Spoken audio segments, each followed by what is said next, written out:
Hello everybody, welcome to CripChat weekly podcast on everything disability. With me today is Liz and Sarah the corner. We know some answer from past episodes, but Lizzie, since you're new here, would you mind telling the audience a bit about yourself? Yeah, thanks, Jonathan. It's great to be here this evening with Sam and you and taking part in this important discussion.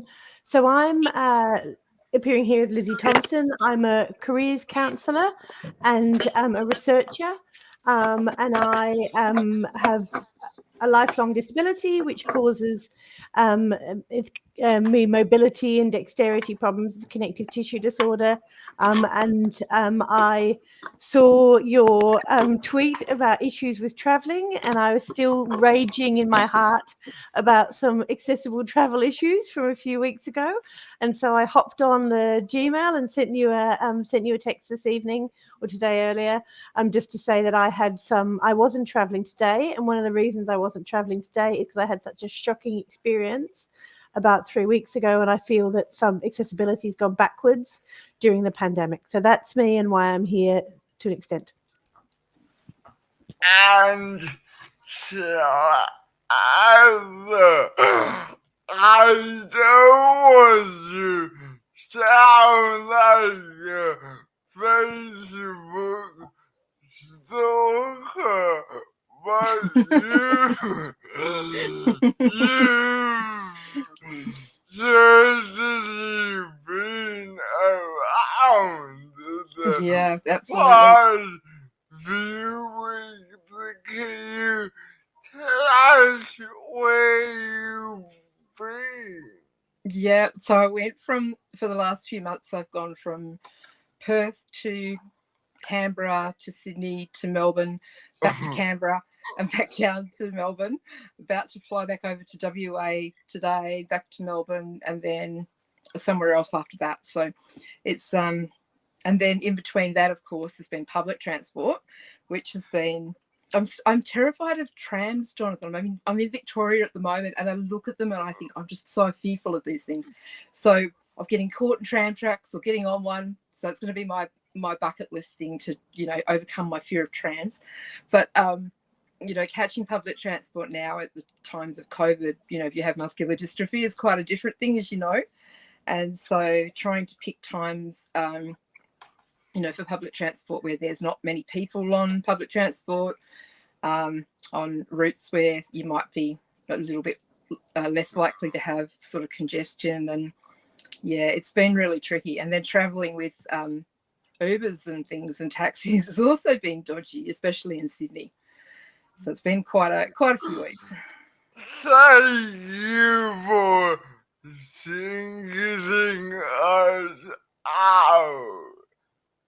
And what? Sorry, Thank you for singling us out. Oh, I forgot to mention. So this is not the caravan that's being restored. This is somebody else's, and I'm living in a tiny caravan at the moment to get used to the things that you need to do to live in a tiny caravan as a disabled person, in preparation for an upcoming trip to travel around Australia to fix some things for people with disability. So yeah,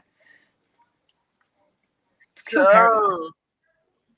So maybe can you tell us a bit about your experiences traveling both as advocate, but more so as an ordinary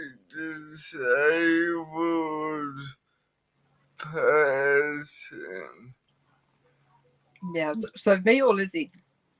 Or both? Both. Okay. Do you want to go first, Lizzie? Yeah, sure.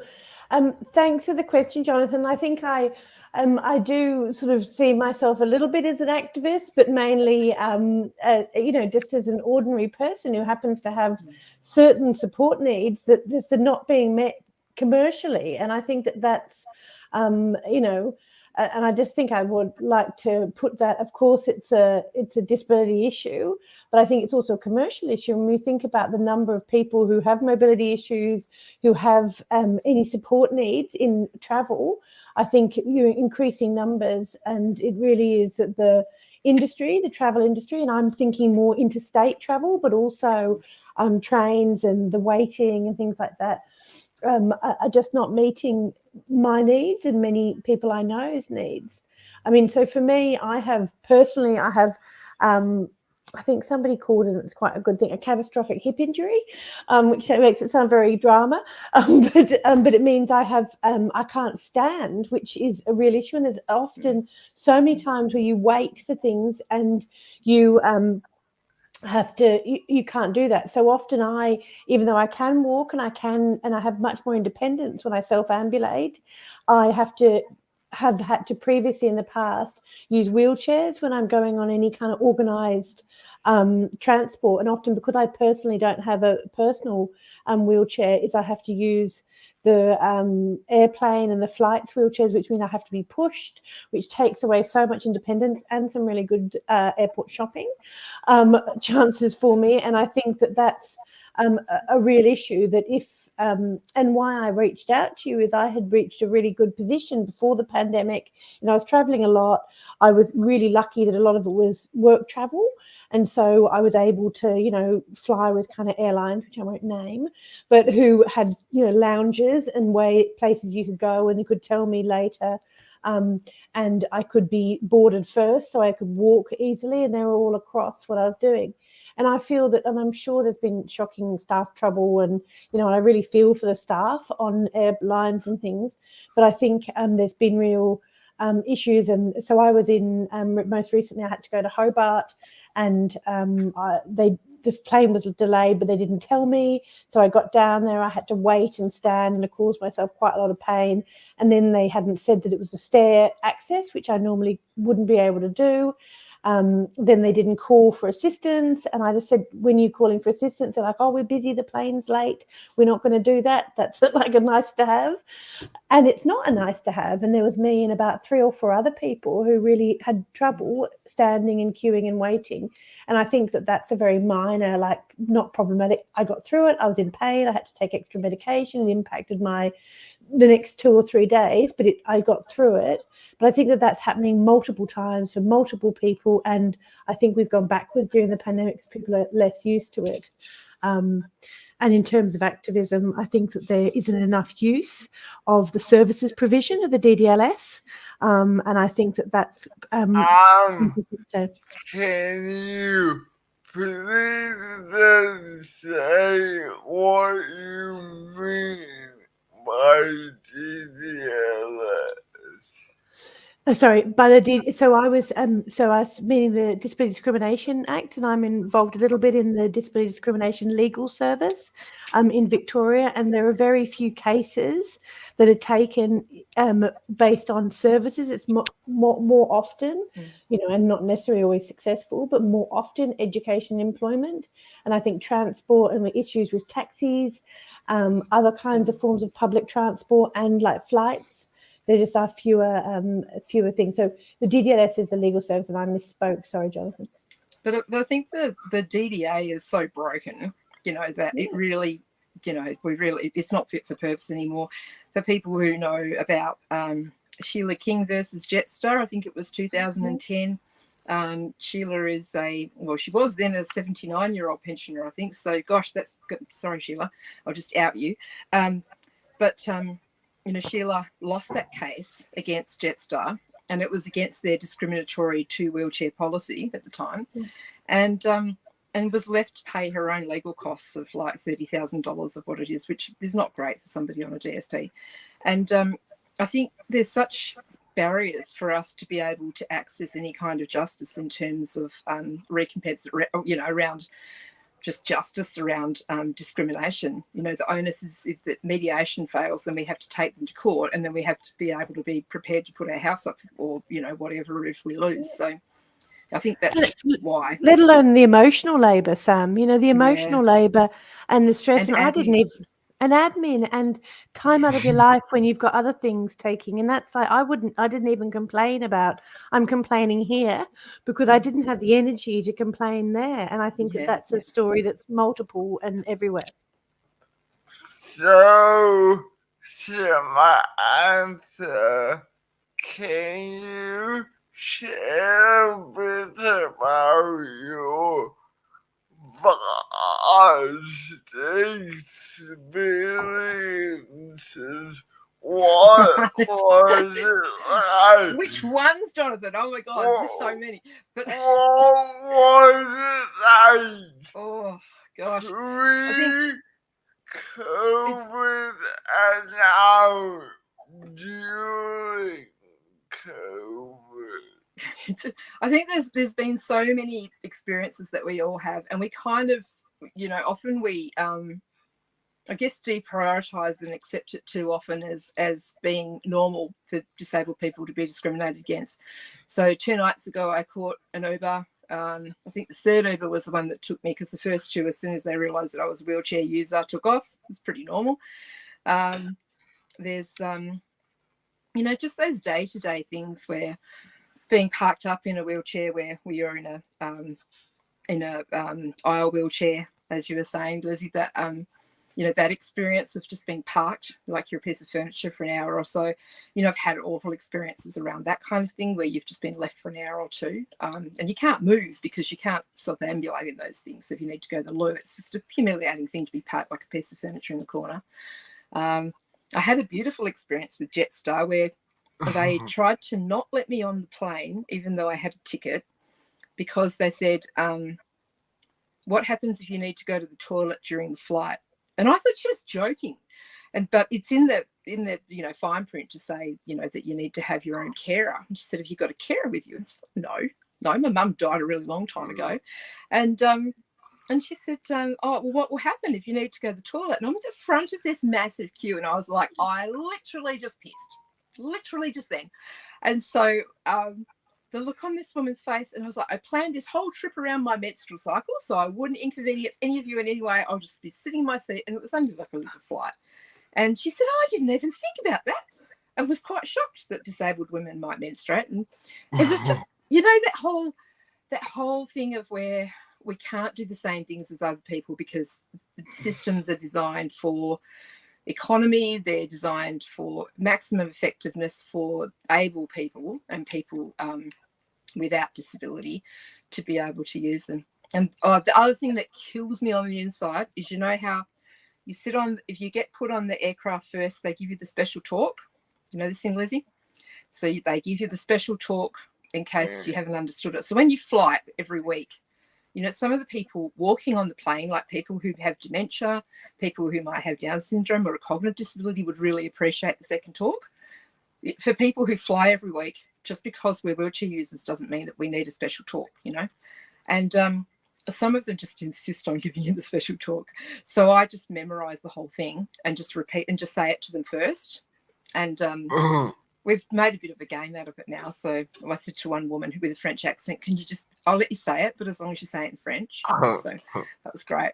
But it's such a thing that we call it PTSD. It's pre-travel stress disorder, that every time you're going to get on a plane, you think, shit, what now, And so, yeah, I'm very much like that about air transport, especially. So, I have a story from my old PDA days, and for the audience that's physical disability Australia knows PWDA. So I was the New South Wales director. So one day I went to a consultation at the allegedly Australian Human Rights Commission. And it was a very productive day. But afterwards, because I came on my own without a carer, and when one taxi driver told me without a carer, they refused to take me, and the funniest thing happened. And as a taxi driver came along and said, "You shouldn't be a taxi Yeah. driver."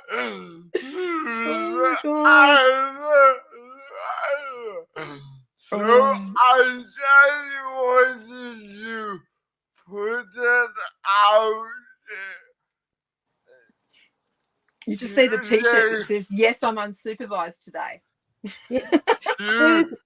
So on one day you can have all experience and excellent experience happening one after the other. Yeah. I think that's right. I like that meme. I can't remember where I saw it, but it was like somebody saying, "Oh, there shouldn't be disabled parking between this time and that time," which I don't like the term anyway. And somebody replied, they said, "We're people with disability. We're not werewolves." And I thought that was good. I remember that. Jeff Trappett, did you know Jeff from Queensland? Jeff is a Paralympian and gold medalist, and he replied, "I need to go out at night time or onto the weekend at parks or something so that I can go out and get my golden gay time on." And so Jeff is a cisgender heterosexual guy who thought he was being a bit clever about making a little bit of a pun about ice creams, but of course that tweet got shared in places that weren't Australian, so they thought that he was talking about something completely different. And so this tweet went viral weirdly.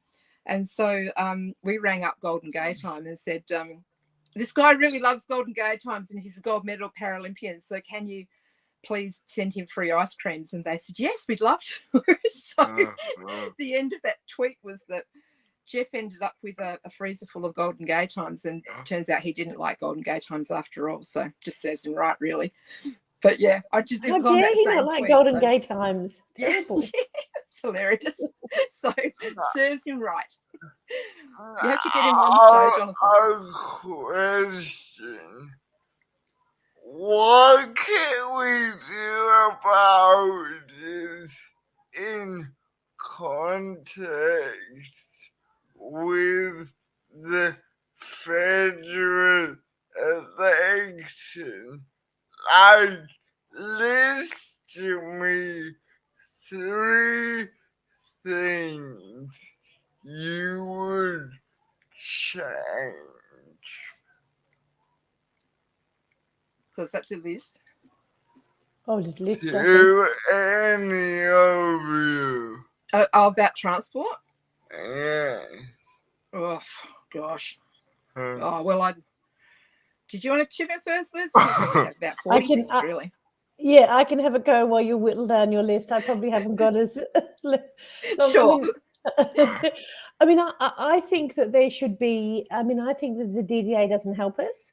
I think there should be, you know, issues about transport being accessible. There should be an anticipatory duty.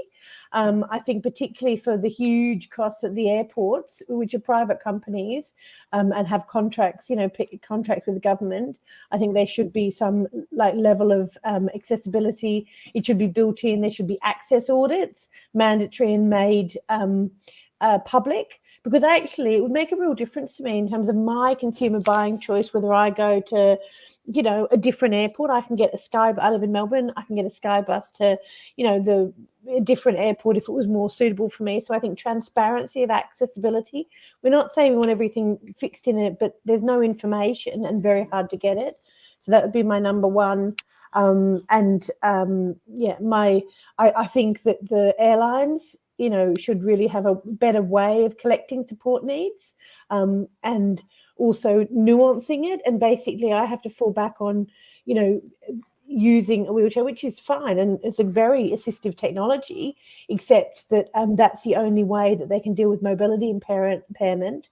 It's single monolithic kind of way of understanding it. So there needs to be a greater disability awareness training, and I think that should be mandatory and part of the kind of requirements for competency in both airlines ground staff and also air staff, airside. So I think that that's a real issue in terms of the training package.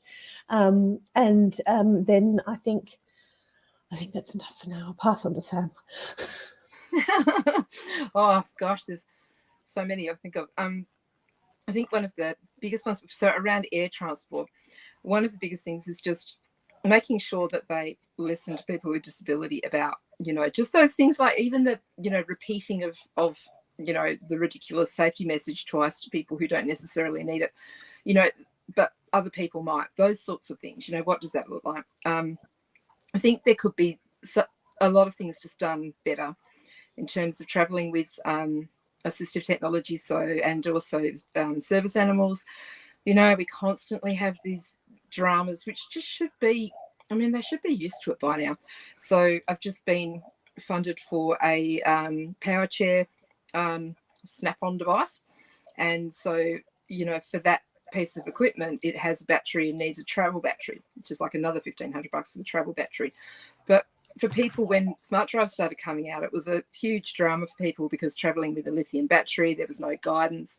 It was hours and hours and hours of, you had to get something like a firearms license to travel with this piece of kit, which is ridiculous, you know, more dangerous than a Galaxy watch, who knew? And then or Galaxy phone. And I think there's a lot of things that they could do to, you know, reduce issues state by state in taxi transport and Uber organisations. They really should be looking at people with disability as a market, you know, rather than as an inconvenience, because a lot of us don't drive, you know, so the blind community is enormous supporters of public transport and of rideshare, especially in taxis. We should be looked at as their key stakeholders, really, people who are going to be using their taxi services a lot, or, you know, transport services a lot. So it makes a lot of sense to make sure that things are universally accessible to people with disability first. But I found it really interesting looking at the rail systems, especially.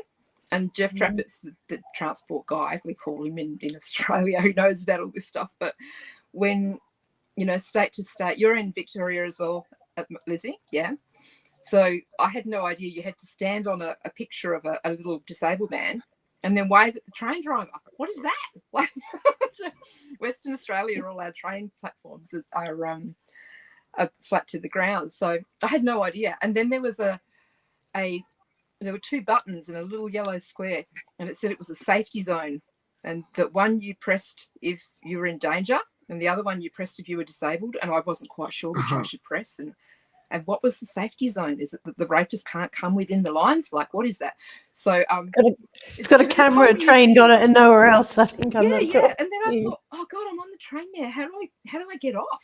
Like, you know, did I tell the train driver where I was going? Did he ask? No, he didn't. And so, you know, do I knock on the door? And it's only one carriage you can get on.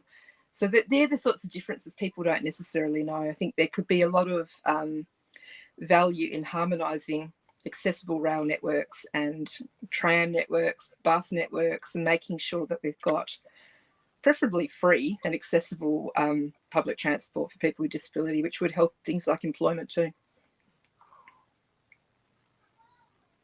Was that enough things whittled down from the 40, Jonathan? Yes, that's enough. Well, you know, one thing that I've been working on for years is a website called unsuitable, and I'm trying to build a national accessibility map, but the issue I have is a lot of the information is not in the public domain, and added to that, there is no way us disabled folks can rank places. So just to leave listeners with hope, there are various people working on this issue, but we need to all get together. Anyway, that's my spiel over the week. No, it's a good. It's given me hope, Jonathan. Thank you. I mean, I just wish there was something like I like that. Do you know? Have you ever tried Rome to Rio? It's a Melbourne-based entrepreneurial group, and they've ingested all timetables from all like websites and and things. Bus timetables, train timetables. It's really ingenious. Finds a little way there, and I just wish there was accessibility information on there. Maybe we. And I'm speaking to the audience. Maybe we should continue this conversation in the comments. I think there's also space about things like embedding accessibility information in other kinds of apps, and when you're looking at ride share, if you might need enough room to put your chair in the back of a particular car and know what particular cars your chair would fit into, or if you're looking at a Airbnb or something, making sure that people have got accessibility information updated to that. So I think because we spend so much time researching, oh my God, this disability admin about researching what sites we can get, we might be able to get off on a train station in, Redfern, I think was one of the ones that was inaccessible for years and years. It probably still is. There's, and that was where our office at PWDA was. And so, so there's things that we can do to make sure that people are aware. But I think also that part of this is not just doing the information gathering, whatever stuff, but it's also about protest as well, and making the public aware that I think Graham Innes lodged, 30 or 80 or something complaints against the Sydney public transport system because they didn't have audio captions, so audio announcements for the train. So I think part of that is about protest, public awareness, hand in hand with those suggestions and pushing for change. So, yeah. Yes, and it is an indictment on the system that certain regions of our cities are literally inaccessible. Like, there Yeah. may not be one but in disability world, there are certain regions that if you're a wheelchair user, you won't go because it's just too treacherous. Yeah, it's so true. It's no, treacherous is a good word. Look, I think we should stop for now because literally we could go on the whole night. So, do you two have any final thoughts?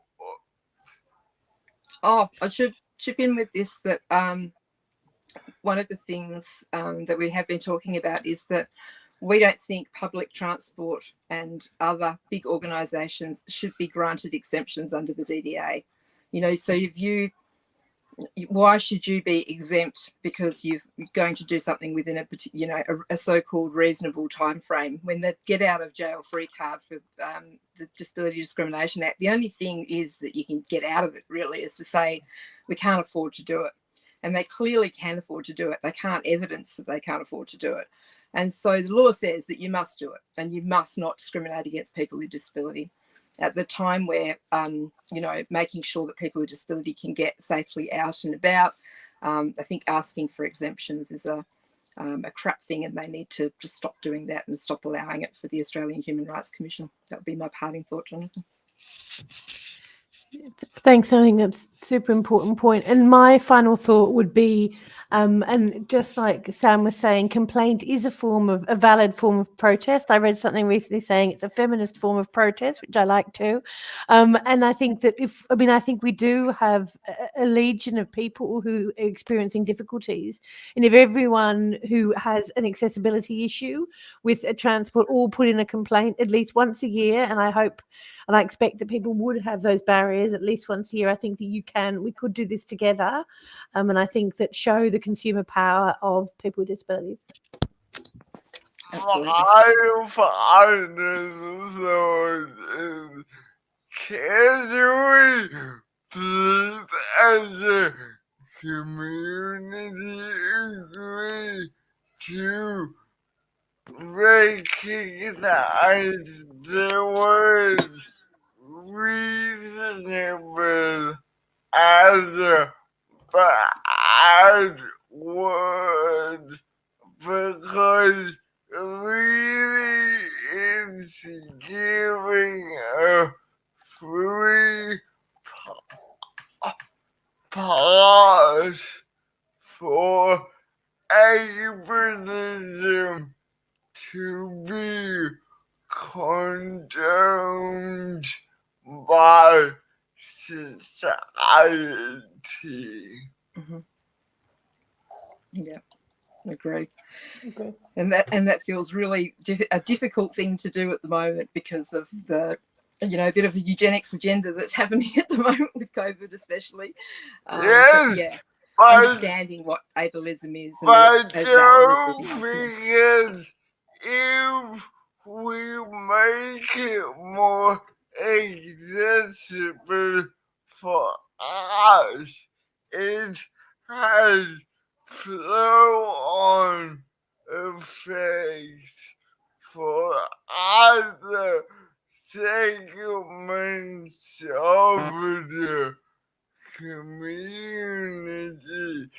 So, look, this may look like just some angry disabled people, but what about the parents sewage problems. Mhm. What about people who injure themselves who are temporarily disabled?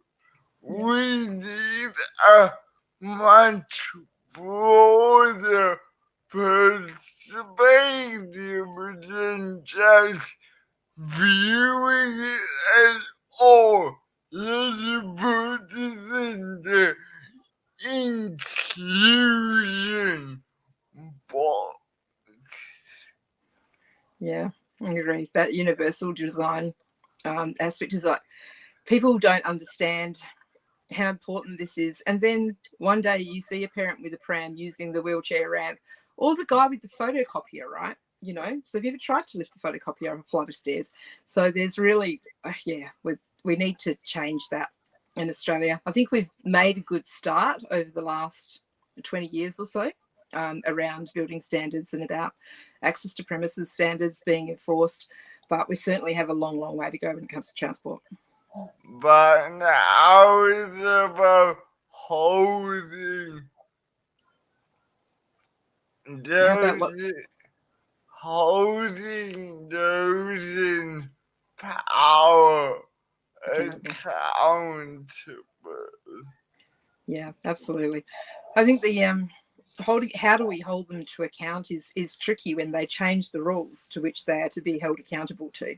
And so we always come back to the Convention on the Rights of People with Disability and say, you know, this is why we spend so much time at Parliament yelling our heads off when they're trying to change legislation.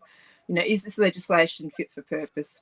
We have decision makers who are going to make sure that there are laws to keep people safe, you know, and to make sure that they have their rights and freedoms upheld. That's in a non-anti-vaxxer kind of way, rights and freedoms. So, you know, we're signatories under the United Nations Convention of the Rights of People with Disability. You know, do these rules that have been put in place by government, or these laws put in place, uphold what was intended? Because we don't need to be given rights. We already have them. We just need to make sure that they're upheld. And so really the convention is the thing that we have to point to say, you have an obligation to do this. And in order for you to uphold that, you need to make sure that there's mechanisms underneath it to make sure that happens. Look, I think it's all well and good to have an Australian disability strategy, but now is the time when the government will potentially change. We need a government with, frankly, the daring to say, here's the disability community. We're able-bodied people. We don't know what it's like to live as people with a disability, to be able to take our legislative hat and put it on you, and you come to us with what you need, and we sign it off and just design the legal framework to ensure it becomes a reality.